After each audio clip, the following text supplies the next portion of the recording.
Mana ya? Kelihatan. Udah dibuka padahal. Kok nggak ada ya? Sebentar, sebentar. Ini udah dibuka. Oh,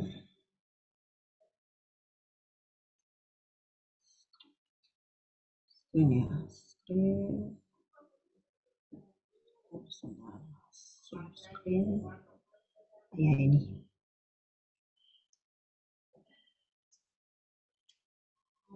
Oke, apakah sudah terlihat? Izin jawab sudah, Dok. Sudah ya. Dan suara saya jelas terdengar? Izin jawab terdengar jelas, Dok. Ya, oke.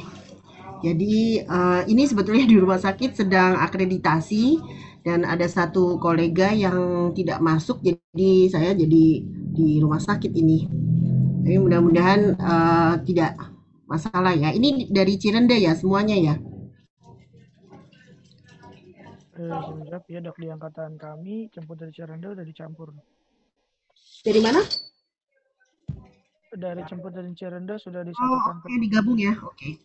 Ya, jadi kalau bicara mengenai kardiovaskular, kita juga ada apa?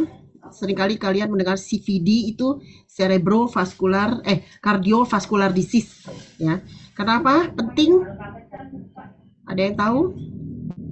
Nah, ini. Jadi kardio itu jantung. Jantung itu besarnya sebesar kepalan tangan dan lokasinya terletak di dada, di antara kedua paru-paru. Dan dia bentuknya tidak simetris dan ada bagian yang namanya apex yang arahnya ke kiri bawah ya. Jadi ukurannya sebesar kepalan tangan. Walaupun kecil tetapi fungsinya sangat luar biasa, yaitu mengatur sirkulasi vaskularisasi ke seluruh tubuh ya. Jadi bicara soal jantung sendiri, kalian harus tahu ya anatominya, karena nanti semua kelainan itu harus tahu normalnya, kemudian patologisnya. Jadi ada lapisan yang namanya perikardium yang meliputi jantung, terdiri dari perikardium visceral dan parietal. Visceral itu yang langsung menempel pada organ, sedangkan parietal lapisan yang di luarnya. Kemudian di antara kedua lapisan itu ada cairan. Ya. Itu nanti penting pada saat misalnya ada efusi perikard. Jadi ada cairan yang terletak di rongga antara kedua lapisan itu, ya. Oke. Kemudian dia juga terdiri dari 3 lapisan yang membentuk jantung itu, yaitu epikardium yang paling luar, miokardium di tengah-tengah, dan isinya miokardium itu terutama adalah otot-otot jantung. Jadi penting sekali ya miokardium. Kemudian endokardium yang di dalam dan terutama terdiri dari lapisan endotelium. Kalau yang epikardium terutama terdiri dari jaringan ikat dan kita sebut juga sebagai parietal perikardium. Ini adalah struktur dari anatomi jantung yang kita sebut sebagai eksternal, karena sebenarnya nggak eksternal juga, tapi maksudnya ini pembuluh-pembuluh darah ini merupakan bagian di luar jantung. Struktur yang di luar jantung termasuk ini, pernah lihat bentuk ini? Ini adalah aorta ya. Aorta punya cabang 3, arteri brachiosefalik, arteri karotis komunis kiri, dan subclavia kemudian ada arteri pulmonalis, dan ya di sini adalah vena cava superior. Ini vena cava inferior. Jadi ada namanya vena cava. Yang penting adalah jantungnya itu terdiri dari 4 chamber. Kalian pasti sudah pernah dengar. Atrium kanan, ventrikel kanan, atrium kiri, ventrikel kiri. Kemudian itu tadi kita kan bicara soal pembuluh darah besar yang ada di luar jantung. Sementara jantung sendiri mempunyai vaskularisasi sendiri ya untuk memperdarahi organ jantung, yaitu yang utama ada 4. Kita sebutnya sebagai arteri koronaria, terdiri dari yang sebelah kanan itu RCA atau right coronary artery, yang kiri left main ya, left main artery, kemudian bercabang menjadi LDA dan LCX. Ya, LCX left coronary artery dan left artery circumflexa LCX dan LDA. Oke. Ini chambernya, kanan dan kiri berbeda dan berfungsi untuk pompa yang terpisah. Jadi kalau atrium kita sebut sebagai chamber yang menerima darah yang kanan dari vena cava dari seluruh tubuh, sedangkan yang kiri dari pulmonalis, siklus pulmonalis. Ventricle adalah discharging chambers atau chamber yang menyalurkan, memompa darah kanan ke sirkulasi pulmonal dan ventrikel kiri ke seluruh tubuh. Ini adalah sirkulasi secara umum ya. Jadi darah itu kita mulai dari atrium kiri dari ventrikel kiri dipompa ke seluruh tubuh dan warnanya merah. Jadi mengandung banyak O2 ya, darah bersih. Kemudian setelah dari seluruh tubuh kembali melalui vena cava masuk ke atrium kanan, kemudian ventrikel kanan dan dipompakan ke sirkulasi pulmoner. Ya, yang besarnya lewat arteri pulmonalis. Kemudian di dalam sirkulasi pulmoner maka seperti dibersihkan ya darah itu dan jadi terjadi perpindahan dari CO2 menjadi darah yang banyak mengandung O2. Ini ya, merah yang banyak mengandung oksigen dan biru yang banyak mengandung CO2. Ini gambar ini kalian lihat, diingat-ingat, ini seluruh tubuh, ini paru-paru, kemudian warnanya merah sebelah kiri, yang kanan warnanya biru dan nggak banyak mengandung oksigen. Oke. Ya, ini tadi jadi banyak cara untuk menghafalkan ya struktur dari jantung dan fungsi-fungsinya, dan di sini di antara atrium kanan dan ventrikel kanan itu ada katup trikuspid, sementara di antara atrium kiri dan ventrikel kiri ada katup mitral. Ada juga yang namanya katup pulmonal dan katup aorta. Jadi kalau dari atrium kanan, dari ventrikel kanan ke sirkulasi pulmoner itu ada yang pulmonary valve dan di sini aortic valve.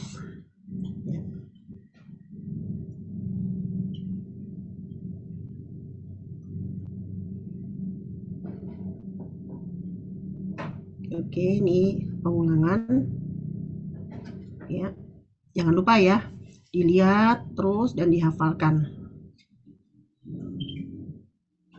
Ini tadi sebenarnya keterangan yang deoxygenated pergi ke paru-paru, kemudian yang sudah kaya akan O2 pergi ke seluruh tubuh.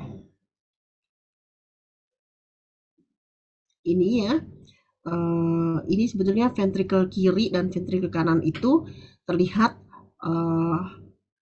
otot-ototnya ini yang kita sebut sebagai miokardium, tebal dibanding dengan chamber yang lainnya. Apalagi yang ventrikel kiri. Karena apa? Ya, memang dia fungsinya yang cukup berat, yaitu memompa darah ke seluruh tubuh. Kemudian, jadi ini adalah otot miokardium. Kemudian di sini adalah muskulus papilaris, khas untuk muskulus yang di dalam chamber jantung. Oke. Jadi sistem kardiovaskular itu adalah suatu sistem tertutup dari jantung dan pembuluh darah. Jantungnya memompa darah, kemudian pembuluh-pembuluh darah itu, jadi yang kita sebut sebagai sistem vaskularisasi, menyalurkan darah untuk memperdarahi atau memenuhi kebutuhan oksigen di seluruh tubuh. Ya. Ya, ini bisa dibaca sendiri keterangannya. Dan apa gunanya katup-katup? Katup itu gunanya adalah untuk menjaga supaya alirannya hanya satu arah. Jadi kalau dari atrium kanan, ya hanya ke ventrikel kanan, tidak boleh balik.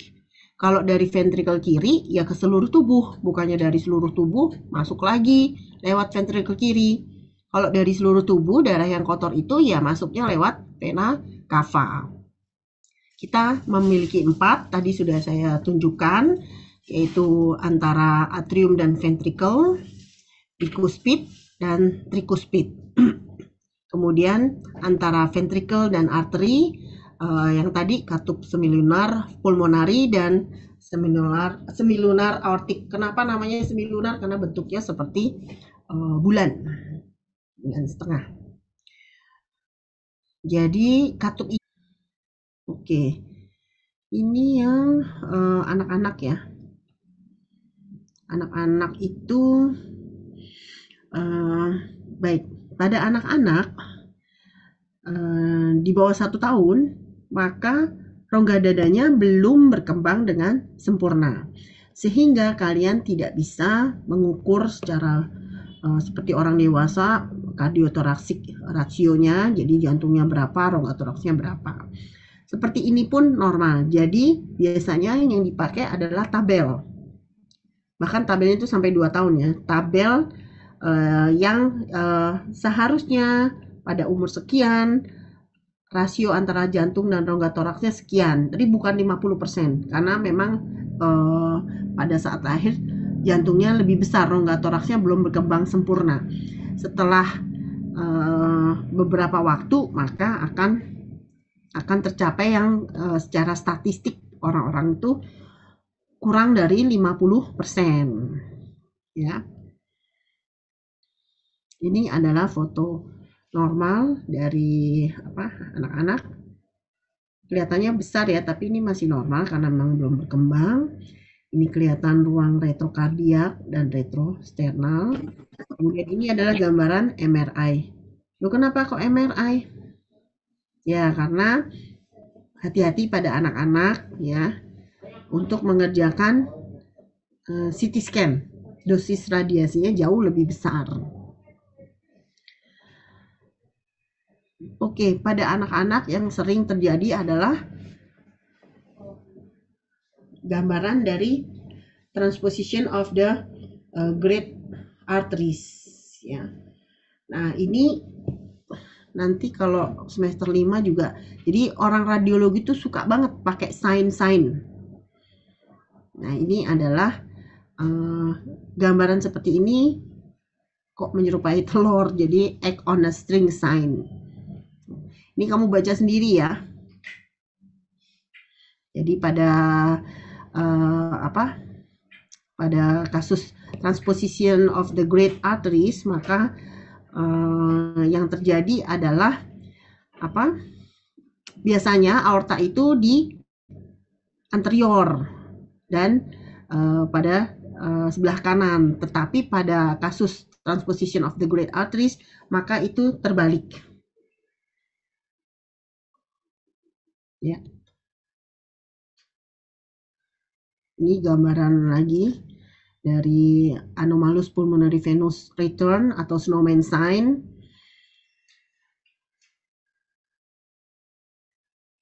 Ya, kamu bisa baca pelan-pelan ya. Ini adalah scimitar sign atau partial anomalous pulmonary venous return. Ini untuk tambahan ya, kalian sebenarnya nggak kalau punya ini untuk menghafalkan boleh ya. Ada satu yang paling khas yang kalian harus tahu yaitu TOF atau tetralogy of Fallot pada anak-anak. Jadi kelainan tuh bukan cuma TOF, tapi yang utama tadi ada beberapa tadi, tapi nggak semua penting ya. Nah, ini sering terjadi bentuknya seperti sepatu bot, hampir sama dengan gambaran hypertensive heart disease pada orang dewasa. Bentuknya juga seperti sepatu bot. Cuma bedanya adalah pada orang dewasa apexnya tertanam ya, karena yang membesar ventricle, terutama ventricle kiri karena ada hipertensi. Kemudian aortanya juga elongasio. Jadi bentuk sepatu botnya tuh sebenarnya beda. Ini sepatu botnya orang Belanda. Kalau kita ada elongasio aorta, kemudian ada hipertrofi ventricle kiri. Nah, ingat-ingat kalau tetralogy of Fallot itu selalu ada VOSH, ventricular septal defect, ya, pulmonary stenosis, overriding aorta, dan right ventricle hypertrophy. Ya, ini kamu pelajari pelan-pelan ya. Tapi kalau mau secara singkat, oh ya ada TOF dan bentuknya kayak seperti sepatu bot, hati-hati. Ya, ini salah satu contoh kelainan lain pada pediatrik, yaitu aortic coarctation, figure of 3 atau reverse figure of 3. Ya, baca sendiri ya.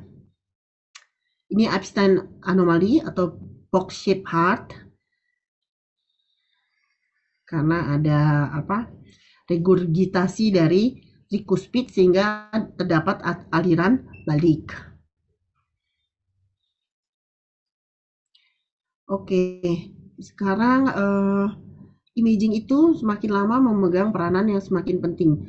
Zaman dulu mungkin hanya anamnesa, pemberian fisik yang harus benar-benar dikuasai, tapi sekarang banyak sekali bantuan untuk melakukan pelayanan kesehatan yang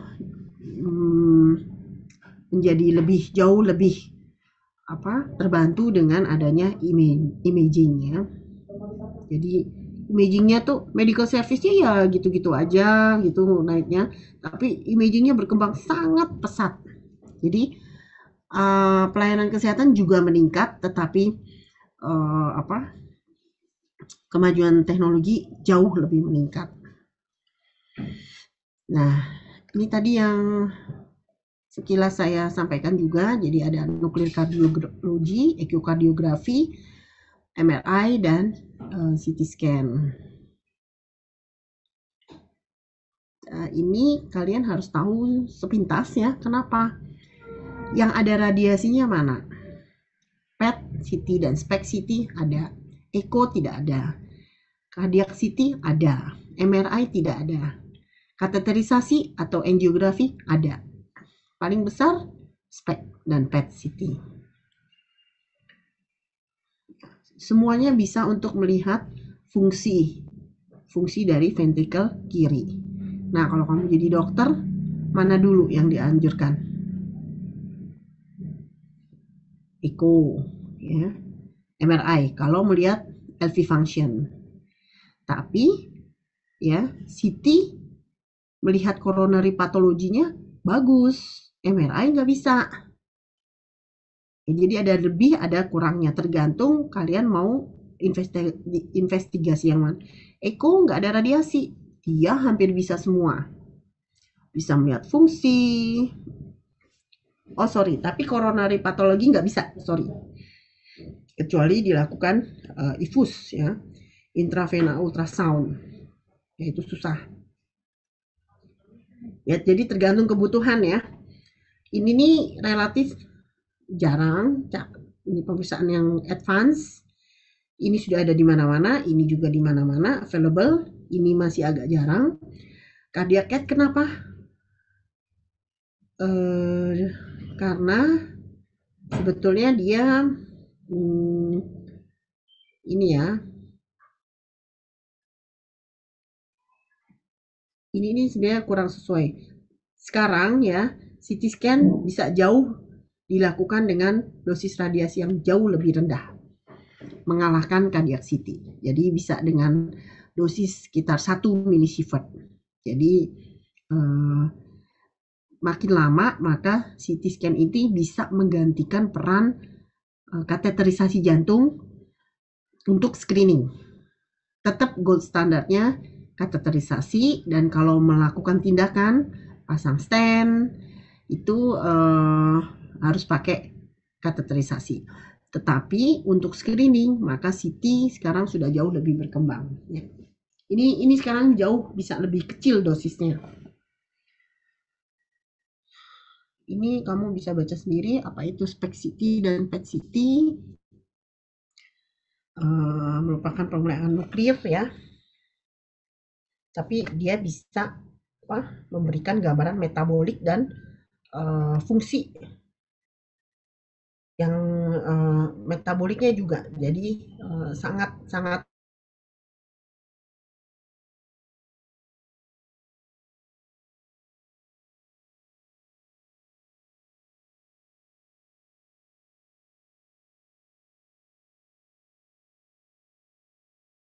keadaan coronary, LV dan RV function, keadaan myokarditis, kardiomiopati,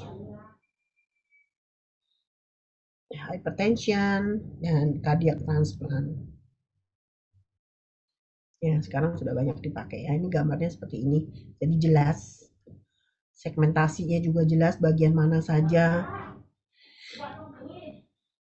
Nah, ini tadi yang kateterisasi ya. Coronary angiography ini yang tadi kateterisasi ilmu darah, tapi khusus untuk arteri koronaria. Kalau kita bicara arteri koronaria berarti pembuluh darah jantung.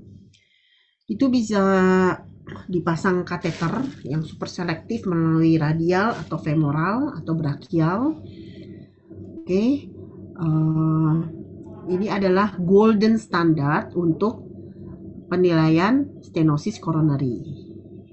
Oke, dan bisa langsung dilakukan tindakan. Tetapi ini adalah suatu tindakan yang agresif, radikal, menggunakan kontras yang banyak. Ya. Sekarang pun radiasinya lebih tinggi daripada CT scan karena CT scan terus dilakukan penelitian-penelitian untuk menurunkan dosis. Sementara pada kateterisasi itu merupakan mandatori, tidak bisa dibantah. Memang harus, karena kita pakai fluoroskopi. Dan juga resiko perdarahan, dan karena pakai kontras yang banyak terjadi kontras nefropati. Ingat, kontras itu bersifat toksik terhadap ginjal. Nah, ini contohnya. Alatnya tuh seperti ini, dimasukkan ke pembuluh darah. Nah, ya jelas lah gold standar benar-benar dimasukin ke pembuluh darah. Sementara kalau yang lain kan seperti di foto. Ya. Ini kontrasnya juga bisa dimasukkan ke aorta dan ventricle sehingga gambar yang dihasilkan juga seperti ini. Jadi apa adanya barang dimasukkan terus difoto. Ini adalah advance pemeriksaan yang lanjut, intravascular ultrasound dan optical coherence tomography. Ya, untuk pengetahuan ya. Ini Swan-Ganz catheter, jadi bisa mengukur di dalam pembuluh darah sendiri. Flow-nya yang diukur apa? Flow, terutama alirannya. Nah, ini adalah cardiac CT. Sekarang ini sudah available di mana-mana rumah sakit tipe B harus punya CT scan, tetapi tidak semua punya yang speknya sesuai. Jadi sedikit sejarah tentang CT scan. CT scan itu pada awal tahun 1970 pada awal ditemukan itu adalah yang model ada genrenya nih ya bulat. Jadi satu irisan aksial, satu putaran. Kemudian berkembang menjadi dengan sekali scan bisa 2, kemudian 4, 16, 60, 32, 64, 128, 320. Jadi satu putaran langsung menghasilkan banyak irisan. Jadi dengan one single heartbeat bisa langsung dapat irisannya tuh banyak ya. Nah, apa gunanya? 2 slice atau 4 itu sebenarnya sudah bagus gambarannya. Ternyata kalau dalam satu irisan bisa menghasilkan banyak gambar, itu terutama didikasikan untuk pemeriksaan jantung, cardiac CT. Kenapa kok jantung begitu spesial? Karena jantung tidak bisa disuruh berhenti. Ya, jadi kalau kalian pernah melihat orang di foto toraks kan, tarik napas, tahan napas, kemudian dilakukan shoot atau pengambilan gambar. Nah, kalau untuk jantung nggak bisa, berhenti dulu, kita foto dulu, gitu. Dia akan terus berdenyut. Dan untuk mengurangi artefak akibat pergerakan jantung yang tidak bisa dihentikan, maka dengan CT scan yang sekali shoot langsung dapat banyak gambar, maka gambarnya bisa direkonstruksi dan dapat gambar yang halus. Ya. Ini apa saja yang dapat dilakukan dengan cardiac CT? Diagnosis coronary artery disease, curiga kalau ada anomali pada pembuluh-pembuluh darah, terutama untuk pembuluh darah ini adalah superior dengan sensitivitas 90%. Gold standarnya apa? Tetap kateterisasi. Ya. Kalau yang susah di echo, maka bisa juga pada kompleks congenital heart disease. Kemudian kalau curiga ada aortic dissection, pulmonary embolism, itu juga. Jadi ada yang namanya protokol ya, triple rule out. Jadi kalau ada pasien datang dengan keadaan sesak napas ke IGD, kita kan langsung berpikir kemungkinannya apa saja ya, gitu. Oh, bisa dissecting aorta, bisa emboli paru, bisa ada stenosis atau miokardiak infark. Kita harus tahu semuanya. Itu bisa dilakukan dengan satu pemeriksaan dengan protokol triple rule out. Apa saja yang di rule out?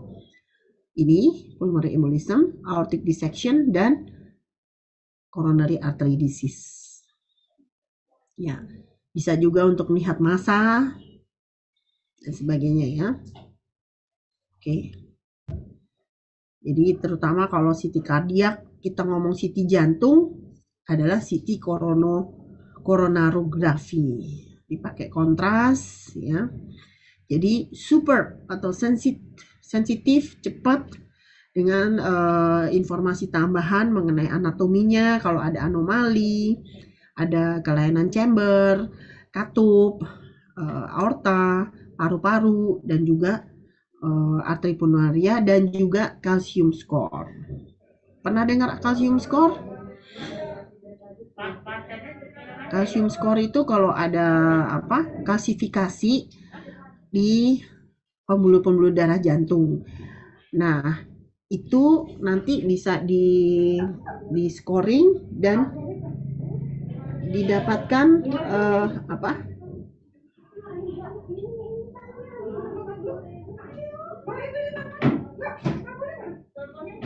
Tidak.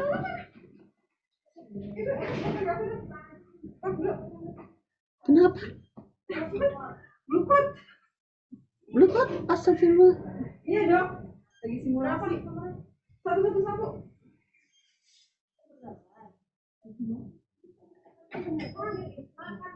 Ada blukot. Maaf nih dek. Ada akreditasi terus ada simulasi pasien blukot. Kamu tahu nggak blukot apa? Pasien gawat.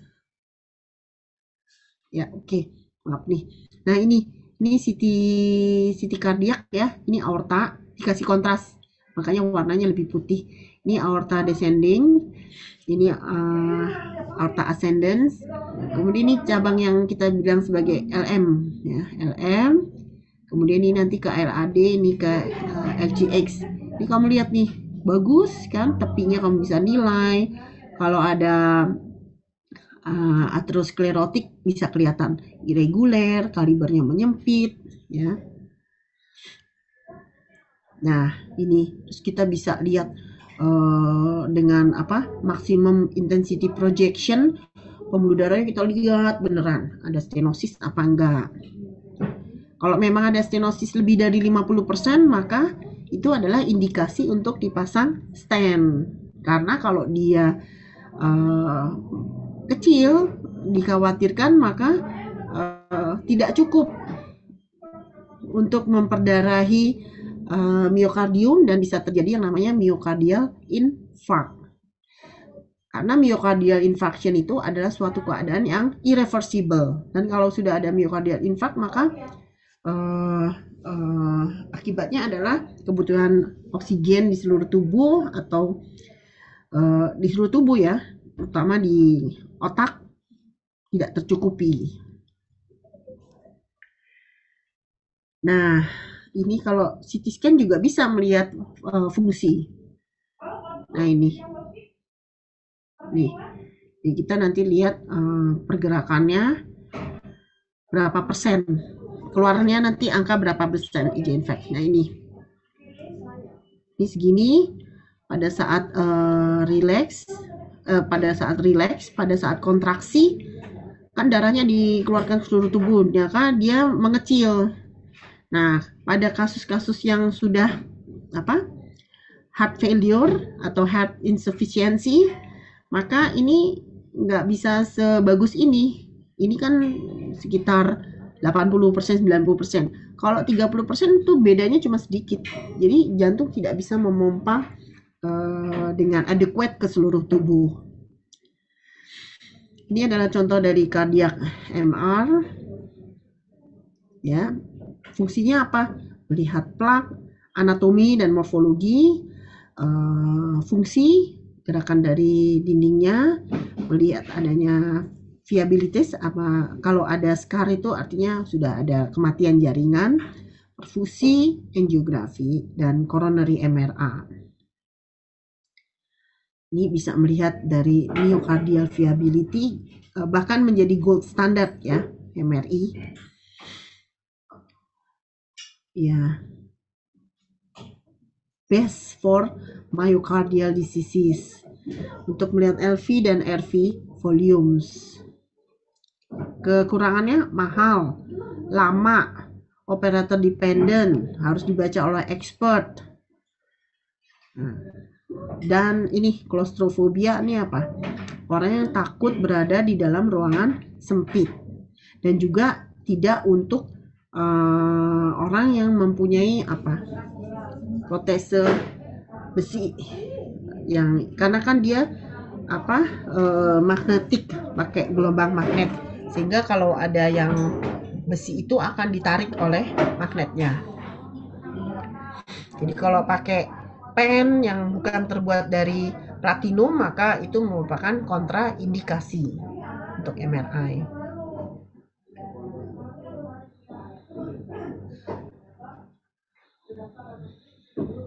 Ya, ini contoh dari pemeriksaan MRI menunjukkan kalau ada infark ya.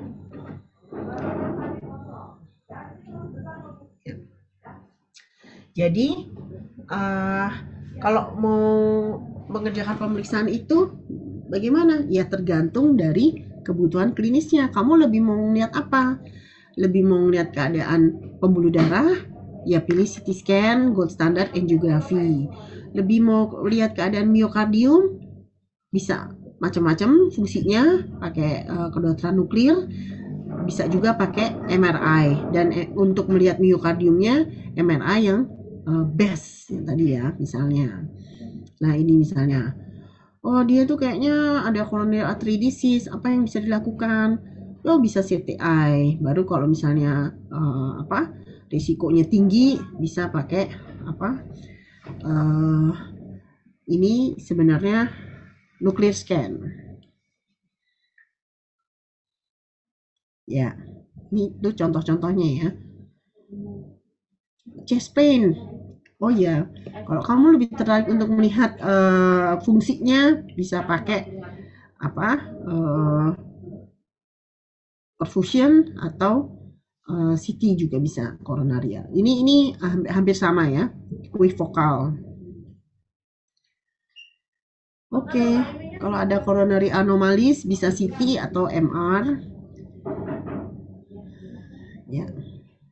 Ini myocardial perfusion investigation. Ya. Ini dengan nuklir, tapi cardiac MRI itu nomor 1. Cardiac function bisa echo, nuclear study, cardiac MRI, tapi yang paling bestnya ya echo. Selain available, mudah dilakukan, tidak mahal, tanpa radiasi. Ya. Oke.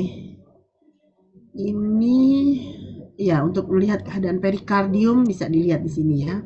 Apakah karena bendungan, apakah karena infeksi atau metabolic disease.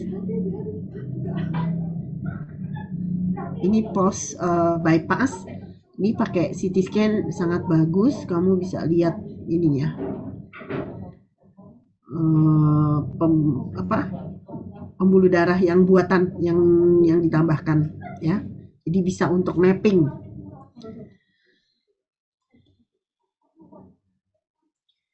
Oke, sampai saat ini ada yang mau ditanyakan?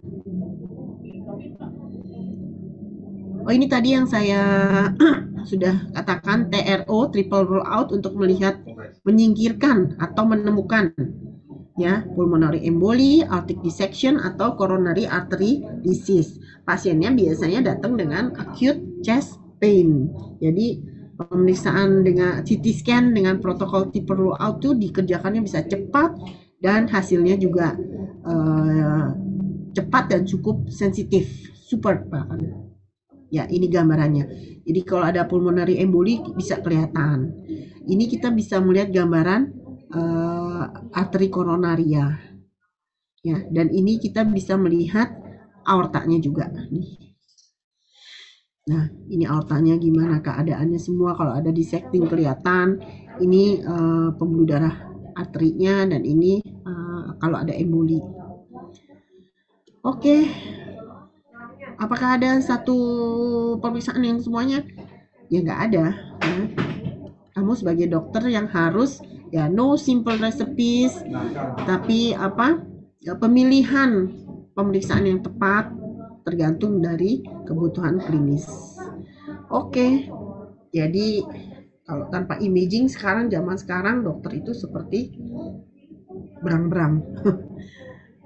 Berang-berang yang buta. Ada yang mau bertanya?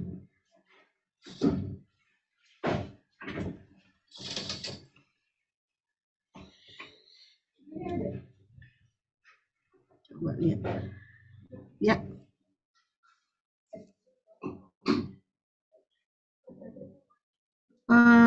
Kemarin saya sudah diskusi juga ya dengan dokter Triwahyuni, dokter Tri Guntar. Jadi ya kalau basic-basicnya kalian harus bisa ya, kompetensi yang harus kalian kuasai itu harus bisa.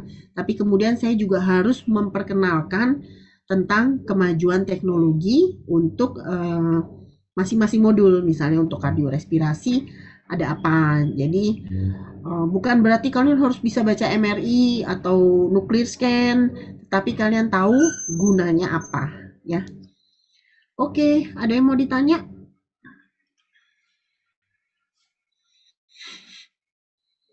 Ini masih 144. Ini ujiannya kapan?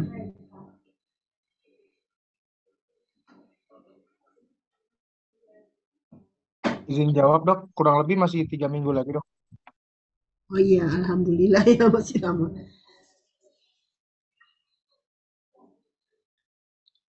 Ya, kalau ada yang mau tanya boleh.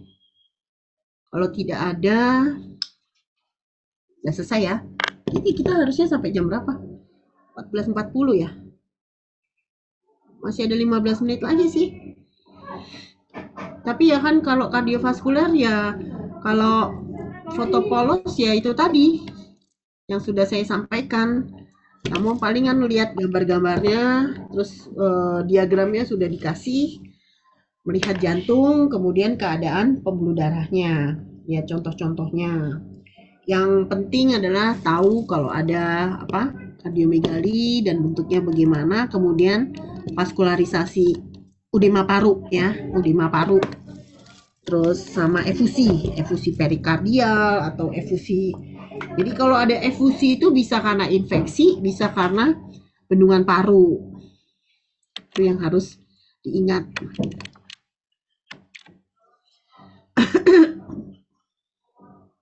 Sudah? Kalau nggak ada yang mau tanya, kita akhiri di sini. Beneran ini? Ya, mudah-mudahan bermanfaat. Ini bahannya itu sudah saya kasih Mbak Lia tahun lalu ya. Coba nanti ditanyakan ke beliau ya. Udah pernah dikirim.